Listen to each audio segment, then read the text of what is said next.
Howdy folks and hi to friends. Whether you're either one, I hope you consider liking this video if you think I earn it. Comment your thoughts down below and consider subscribing and turning on notifications. I'm trying to say that at the beginning of the video instead of just at the end. So now I got that. I can get right into the video because I feel like it's weird asking before I play the video, or not play, start recording for the whole video, but I also know that it works better if you do it before. I just feel like it's a little impolite to ask before I even do the video, but again, it works more. So that's why I say if you think I earn it, because I think I should earn it. But at the same time, if you like anyways, then I appreciate that too. Now, so the Kings and the Oilers are playing. A lot of people have the Oilers winning again, including I. And that's not just Oilers bias talking, but I never go into a playoff game expecting a win, because you know what the playoffs can do, or I do at least. If you're new, welcome, hope you're enjoying it. It's the best time of the year. Christmas doesn't compare. Christmas is great, but NHL playoffs are better, I'm afraid. Now, it did feel like the Oilers fans were expecting a win in the building, which I don't like. I love that they were loud and into it right before puck drop, before like during the ceremonies, but they had a lot of confidence. I don't know if the Oilers themselves were confident or overconfident coming into the game. I don't think they were. It just feels like whenever Oilers fans are overconfident, something goes wrong. I remember how overconfident Oilers fans were coming into the season, and the Oilers very famously sucked for a month. And then I think a similar thing happened today. Now, I'm not blaming the game on Oilers fans, and I hope the players aren't blaming the game on Oilers fans either. I don't think they're going to go to the media and say, we would have won this game if it wasn't for our fans. Our fans sold us. They sucked.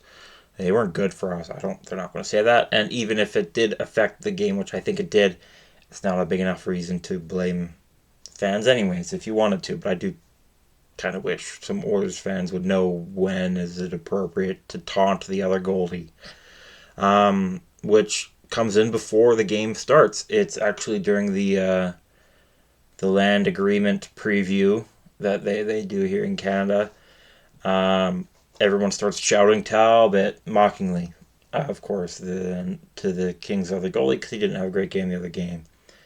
I wouldn't do that, because more often than not, that goal, because this is a professional. He's not a kid. Cam Talbot isn't a kid. He's in his 30s. Yeah, he's not an amateur. He's not new to this. He's not new to the playoffs. As we as Oilers fans should know, he knows how to handle this.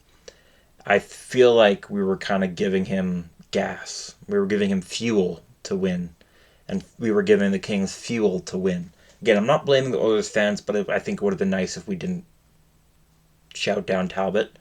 I loved seeing us engaged before the puck drop, but I wouldn't have shown it in that way. Even though Talbot didn't have a 900 save percentage game, he made some absolutely incredible saves, and I don't think every Kings fans is going to be upset with his performance. I think more than not, Kings fans will appreciate his presence, because he had some insanely incredible saves that could have given the Oilers a lead, which they didn't get through the game. But speaking of the game, let's get right into it. So like I said, all the Oilers fans are having a good time. Can't wait to win Game 2. And just like that, 3 minutes and 19 seconds in, Kempe scores his second goal of the series. He's assisted by Anze Kopitar, and it's 1-0 LA.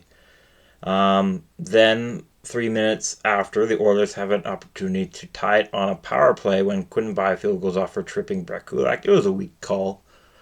I don't mind saying that. I try to be fair, but even if I didn't care to be fair, I would say that was a weak call. I could see why it was called, so I'm not saying it was like a horrendously bad call, but it was pretty weak. Reffing didn't seem too good today. There was a missed too many men penalty on the Kings that wasn't called. Both teams got away with some stuff, but I don't think it really affected the result too much. Anyways, the Kings do kill that power play. The Oilers had some good opportunities, but not enough, or didn't convert enough, because Talbot almost felt like Talbot was given all the fuel he need to try to prove everyone in the building wrong.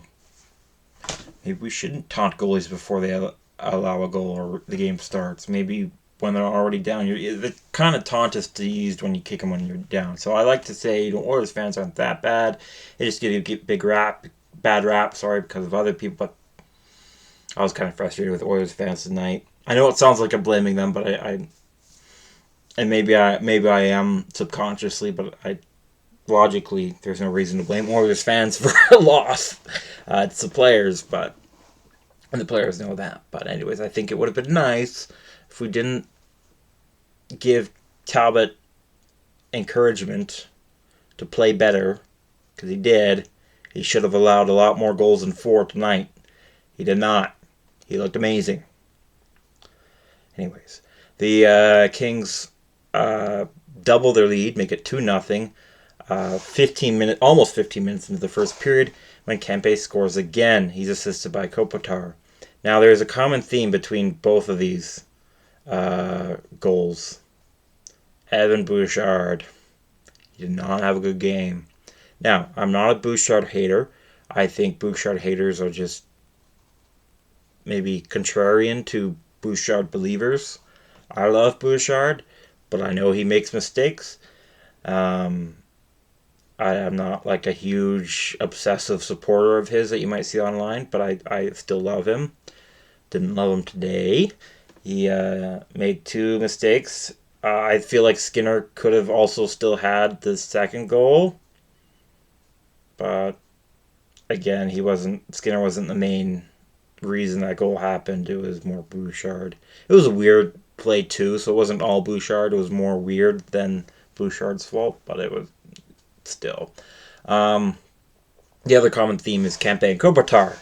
Anyways, so I know Bouchard can turn around the playoffs. He broke out in the playoffs last year. He had 4 assists last game, but he had a pretty converse kind of experience today. 2 minutes later, 2.5. The Oilers do get one themselves. It's Brett Kulak with a wicked snipe from near the blue line. He's assisted by Draisaitl and Foegele. It was really nice to see, because it's something when you watch all the games like I do, or at least listen to the few you miss, because there was a few I missed watching, but I listened to when I couldn't watch. You see how good and talented Brett Kulak is, and then you look at the score sheet and it's just 0-0-0.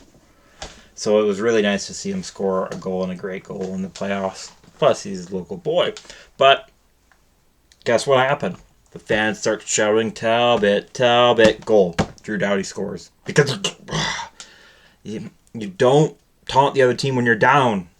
We're not this dumb, but it felt like today we were probably at our dumbest. All-time dumb game by Oilers fans, I would say. And Bouchard. Skinner didn't play this one well, but it was another weird play. On a errant pass, Doughty finds himself on a breakaway, and before the Oilers fans could boo him like they do every time he touches the puck, it goes into the back of the net.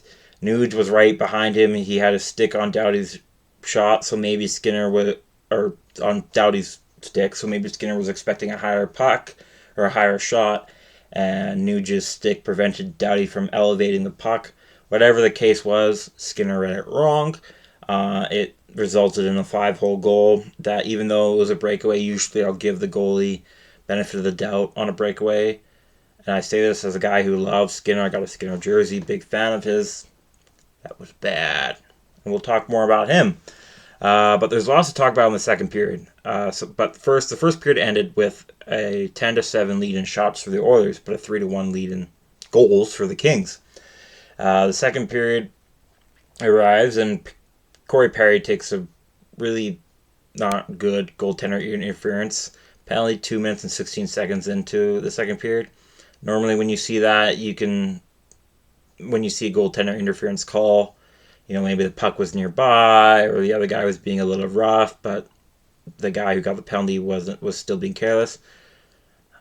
I don't know what Perry was really thinking. I think he got over aggressive and knocked Perry down, and the puck wasn't even like near. Well, it was behind the net, but it's not like a shot was incoming or there wasn't any reason for Perry to do it. But the Oilers proved to be excellent on the penalty kill again for the second time of the game. It was actually, if you appreciate defensive play, you could appreciate watching the Oilers penalty kill. And the Oilers are rewarded for their effort when 7 minutes and 51 seconds in, Dylan Holloway scores his first goal of the playoffs, and I think career playoff goal. He's assisted by Sam Carrick and Matthias Janmark. It was a pretty nice goal from him. Maybe Talbot could have done more on that, but either way, it's in the back of the net, and Dylan Holloway scores. Then the Oilers get a power play opportunity 1.5 minutes later, or 1 minute and 45 seconds later, when Lizotte hooks Draisaitl. It was a weak call, similar to Byfield on Kulak, but it wasn't too weak. You could see, yeah, it was still hooking. But usually, when you take a penalty, you wish you really stuck it to the guy, not this kind of softer penalty. And this time, the Oilers do convert when 57 seconds in. Hyman scores, and this time it was not close to the net. It was more of like Ovechkin's kind of office goal. It's his fourth goal of the playoffs already. He's assisted by the big two, Draisaitl and McDavid. The Kings get a power play opportunity of their own. When I mentioned earlier that it was a second penalty kill on the first Corey Perry penalty. Yes, I said first. That was the first Oilers penalty. I mixed it up. This is now the second Oilers penalty and Corey Perry's second penalty when he hooks Dubois. I do think Dubois dived and embellished, but it was a hooking. Dubois didn't have the puck. Corey Perry skates from behind and puts his stick into Dubois' chest or belly, which he shouldn't have done. Dubois sells the call. Perry's in the box. Dubois probably should have gone to the box for embellishment, but at the same time, I couldn't really complain because there wasn't really any defending Corey Perry. But there was lots of defending the net on the penalty kill again for the Oilers, because as I mistakenly said too early, the Oilers' second penalty kill is a masterpiece. They kill that before getting the Oilers breathe. The Oilers kill that penalty before getting a chance of their own 2 minutes out from the end of the period when Matt Roy, or Waugh, I don't know. I know he's American, so I want to say Roy, but most of the time when there's a player, it's Waugh, or a hockey player, it's Waugh, but he is American, so maybe it's not a French pronunciation. Anyways, he gets penalized for a puck over the glass, but the Kings do kill this penalty with the period ending. Period ends with a tie game, 3-3, shot 16-10. So the Oilers come back, while not necessarily complete, it is certainly in progress, and it's all of a sudden a tie game. But not for long. In the third period, the Kings take the lead again, 1 minute and 46 seconds in, when Kevin Fiala shooting. It was a nice shot, but Skinner really should have had this one. There was a screen, yeah, but it wasn't that big of a screen, and sometimes that's all you need, but I felt like this one Skinner should have got. It's Fiala's first goal. He's assisted by Spence and Byfield. Byfield had a tremendous game. I'm saying that now because he is not one of the official 3 stars, but he did have an amazing game. Now, that lead in turn also did not last, because 3 minutes and 23 seconds into that third period, Dylan Holloway scores again. He's assisted by Matthias Janmark. Holloway has never had a 2-goal game in his regular season or playoff career, and now he does in the postseason. That's 2 more goals than Elias Pettersson, which my Canuck friends are mixed on, because one of them's in like a hater mood on Elias Pettersson, but at the same time you don't really want to be a hater on one of your best players. So, anyways, I'm not a Pettersson hater. I just thought it's interesting that Dylan Holloway has 2 goals before Elias Pettersson. So the game is tied, and at 4, the Kings do really well to limit a lot of the Oilers' shots and abilities this period. This was the first period where the Kings really did emphasize their style of play. And eventually they do draw a penalty when McDavid's called for holding Dubois. I think it should have been hooking, but they called it holding. Whatever, 2 minutes is 2 minutes. This time Dubois didn't have to dive or anything. That came 13 minutes and 9 seconds into the third period. But once again, for the third time, the Oilers' penalty kill just embarrasses the Kings' power play. You could take a nap during the 2 minutes if you wanted, or whatever. And the third period eventually ends with a tie, 4-4. 1 goal piece during that period. 8 shots were 8-4 for the Kings. So, like I said, the Kings really controlled that third period, but it didn't really matter when it ends at a tie. And we get some overtime hockey, but by some I mean 2 minutes and 7 seconds, because the Kings score with a Kopitar quasi breakaway. It's his first goal of the playoffs, and he's assisted by Byfield and Mikey Anderson. And the Kings win Game 2 5-4. Now, before I forget, because I couldn't put a note down for it, Mikey Anderson made a really nice play defensively. There was a big scrum. It was the first period, I believe. A couple of Oilers fans, I thought, said that the Kings covered it up with a hand, but there was no... I'm getting ahead of myself. What happened is there's this big scrum in front of the net, and all the Kings players are like piling on top of the crease as the Oilers try to hit it in. Eventually, there's no goal because it's just hard to see where the puck is, and part of that is because Mikey Anderson slides down onto the red line and helps with preventing it from it going in. I was wondering if maybe they could get called for a delay of game, because I know if a player covers up the puck, that's a delay of game penalty. But there wasn't conclusive evidence to see where the puck was, so I wasn't going to complain or anything. I just thought that was of note. Shots through the game were in favor of the Oilers, 31-26. Hits were also in favor of the Oilers, 55-53, as well as the face-off circle. 50.8% of the face-offs were won by the Oilers. So not a major lead in any of those categories, but a lead. I do believe the Oilers played better. Some of the analytics I looked at suggest that as well. The Oilers did get to play their game for 40 minutes, and then the last 22 minutes and 7 seconds it was Kings style of play. So I think the Kings should...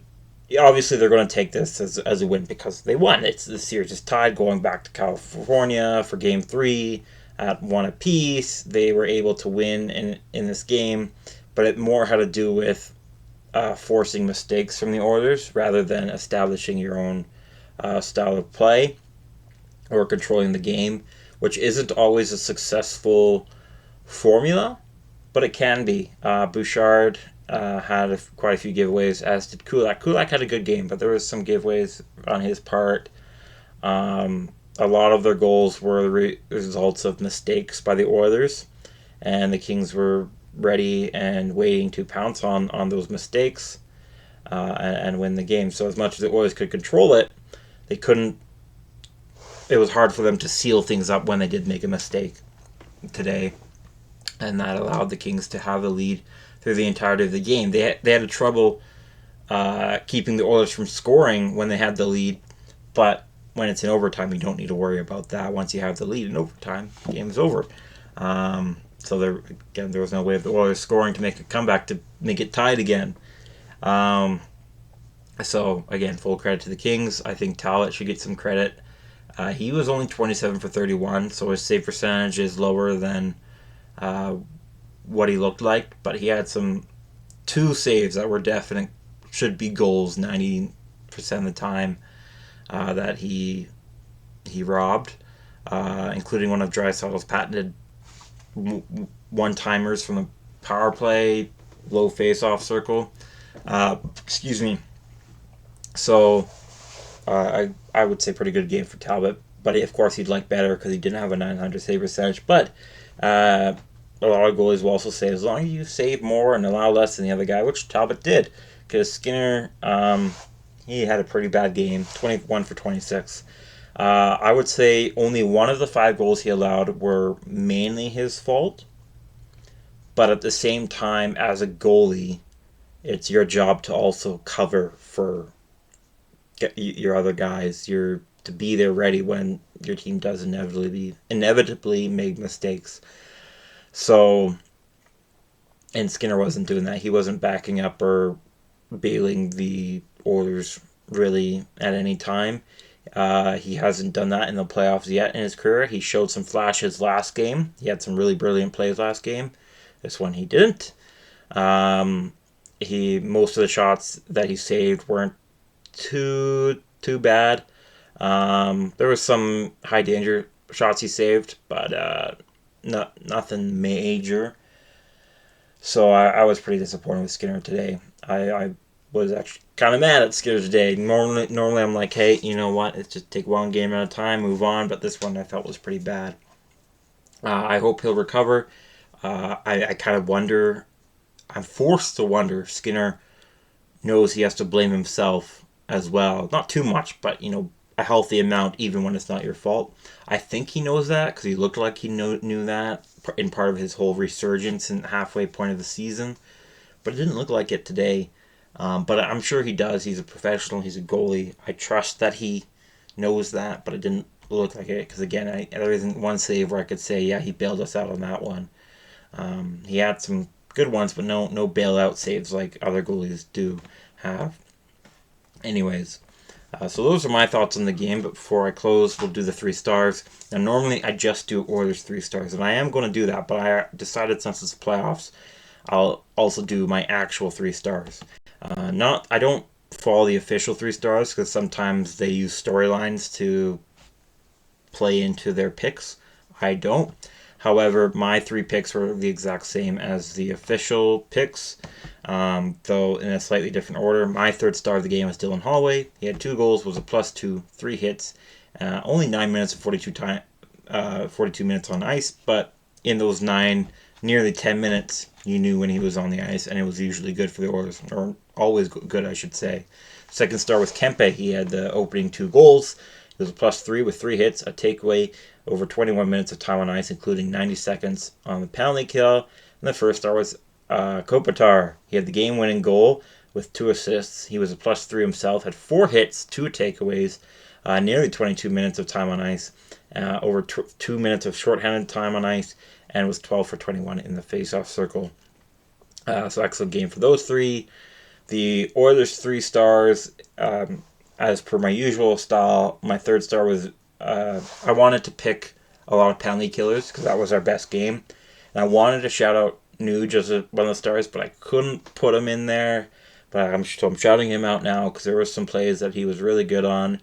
Maybe if he had a bit more even strength effectiveness, I would put him in there. But as far as penalty kill goes, he was great. But so was 3rd star and 2nd star. 3rd star being Vinny Desharnais.